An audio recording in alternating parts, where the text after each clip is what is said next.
Here we are in downtown Ann Arbor with Howard and Janice Morris. And we're reminiscing about what happened exactly 3 years ago tonight. So Howard, give us a little rundown, a brief review, what happened 3 years ago today. Well, Tom, I was suffering from heart failure for a number of years. And in 2019, in June of 2019, they told me that I basically had 3 to 6 months to live. And most of that, if I decided to do nothing, would be spent in the hospital as a patient. The one alternative they gave me was something called a LVAD, a left ventricular assist device. So this is a pump that is installed on your heart, on your left ventricle in particular, and basically bypasses the need for the pumping power of the left ventricle. So it's taking blood out of the left ventricle and bypassing it to the aorta, basically relieving your heart of having to send blood to the rest of your body. So I was kind of shaky about it, frankly. I didn't want the invasiveness of it, and to basically live my life being tethered to this, because essentially you have not only do you have the pump, but you have a wire that comes out of your abdomen through your abdominal wall, and that goes to a computer that operates the pump. You see this pump is moving at 5,000 RPM, and the entire apparatus runs by battery. So let's put it this way, I've got 2 of these batteries. You don't want to let them go dead, because if the battery goes dead, you're going to assume room temperature. At night, I take the batteries off and I'm plugged into the wall. So I've got a 15-foot cable that goes to a power source that keeps me going all evening. But if there should be a fire or something like that, I have to quickly attach batteries and leave where I am. So essentially, it's life as a cyborg, with a dependence on a mechanical device. And I gotta suspect it's great that you've been married many years with Nurse Janice. That's been a very compliment helpmate to you. Well, it's not like it takes care of itself. Once a week we have to change the dressing on the where the cable comes out of the abdomen. That has to be done under sterile conditions. So she puts on a gown and mask and headgear and the whole thing, gloves, and we have a procedure. With this device, one of the interesting things about it is you have no pulse. So you basically have no pulse, and you can't take your blood pressure in the conventional way. You have to use a special device called a Doppler. Because this pump is essentially moving continuously, pumping blood continuously, as opposed to your heart, which is squeezing and relaxing and squeezing and relaxing. The pump is moving continuously.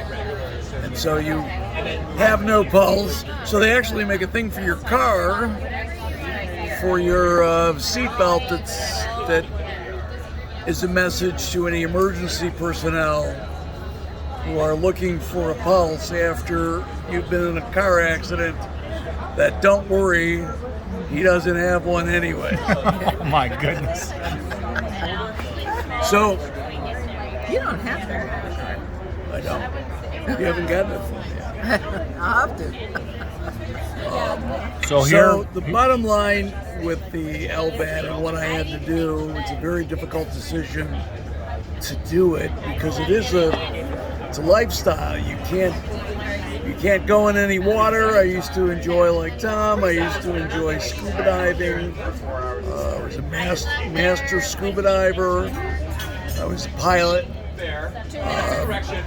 And avid horseback rider. There's a lot of things that I really can't do like I used to do before. I also had to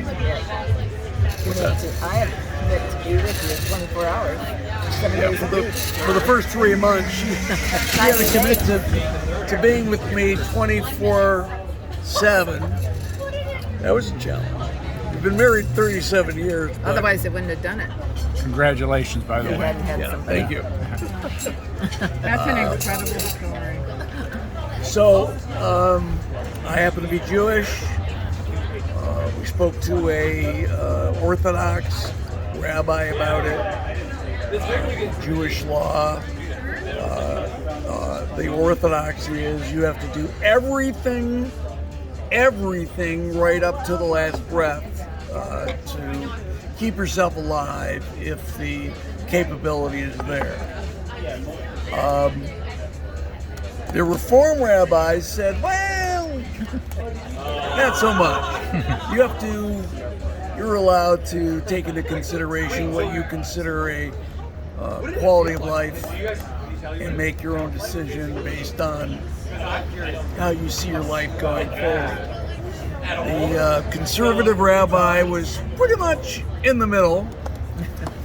And at the end of the day, it was a very difficult decision because it's not something I could really ask my wife or my son and daughter about, because their answer, of course, would be, of course you're going to do it.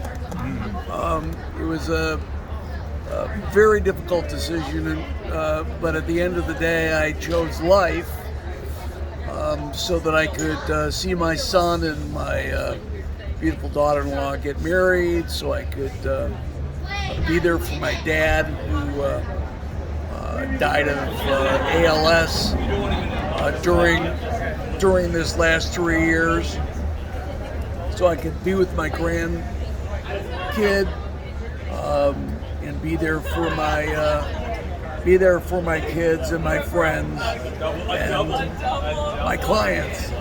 Love what I do for a living, and Tom has been a great friend and client for, gosh, I can't believe how many years it is, right? About 10 or 11 years, something like that.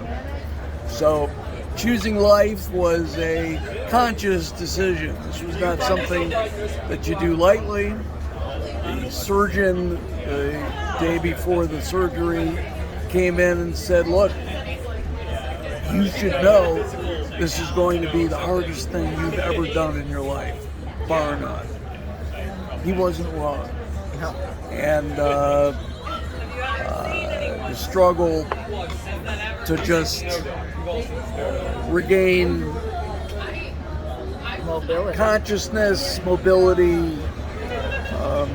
I remember after the surgery that I couldn't remember how to use my phone. Remember?